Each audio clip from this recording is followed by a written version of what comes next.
Ayan, magandang umaga mga mare. 7:30 na nga pala kami nagising niyan. Diyos mio, wala kasing paso kaya nilubos-lubos na namin. Ayan, pumunta nga ako dito sa taas kasi sobrang lakas nga ng ulan kagabi mga mare. Tinindan ko nga. Gawa na yung hangin pumapasok nga, tumatalsik nga dito sa terrace namin. Diyos mio, kawawa naman yung sahig namin. Hindi pa kasi kami nakalagay ng trapal mga mare. Ipapauna ko talaga to kay tatay mga mare kapag magkapera kami. Palalagyan ko muna dito ng trapal. Palagi kasi umuulan mga mare kapag hapon kaya kawawa naman yung sahig namin. Hintay pa kami ng hulog ng langit mga mare para malagyan nga ng trapal dito. Huy, salamat! Ang ganda nga ng panahon ngayong umaga mga mare, overlooking talaga dito. Kulang na lang talaga dito mga mare, kape hindi pa nga kami nakabili mga mare kasi tinatamad pa nga yung mga person. Gigising pa nga lang kasi namin mga mare, mga ganitong atake talaga pag morning yung gustong gusto ko. Dati ko pa kasi itong pinapangarap mga mare, ngayon pa nga lang natupad. Dati kasi mga mare nung hindi pa na-repair yung bahay namin ay parang sakal na sakal kami sa loob. Saka namin nakikita yung dumadaan kapag binubuksan nga namin yung pintuan. Wala kasi kami bintana sa baba at may bintana naman kami sa taas nung dati mga mare, pero sira naman. Hindi namin nakikita yung mga tao kapag dumadaan. Buti ngayon mga mare, nung na-repair na nga siya ay naku, medyo guminhawa na nga yung pakiramdam ko. Huy! Ayan, pinunasan ko nga lang muna tong mini terrace namin mga mare kasi sobrang basa nga siya kagabi. Sobrang nag-worry talaga ako mga mare, hindi ako masyado nakatulog kagabi gawa ng mini terrace nga namin ay sure na sure ako na basang-basa nga yung sahig niya. Baka kasi masira mga mare, baka kasi magabok ba? Ano ba yun sa Tagalog yung gabok? Basta yun na yun, magabok. Nalalagyan lang to ng trapal panigurado mga mare kapag katapusan na nga ng buwan kasi payday ngayon ng asawa ko ay makakabili na rin kami.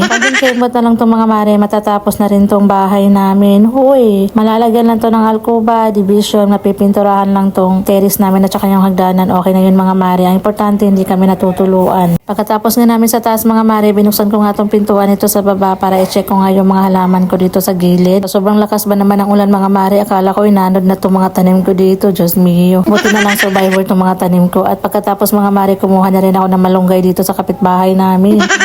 Sa kapitbahay namin mga mare kasi hindi namunga yung malunggay na itinanim ko sa gilid. Huy! Sarap kasing sumigop ng sabaw mga mare kasi malamig yung panahon. Pinahiwa ko na rin sa Ate Casey sa mga sangkap na gagamitin nga namin sa pangsabaw.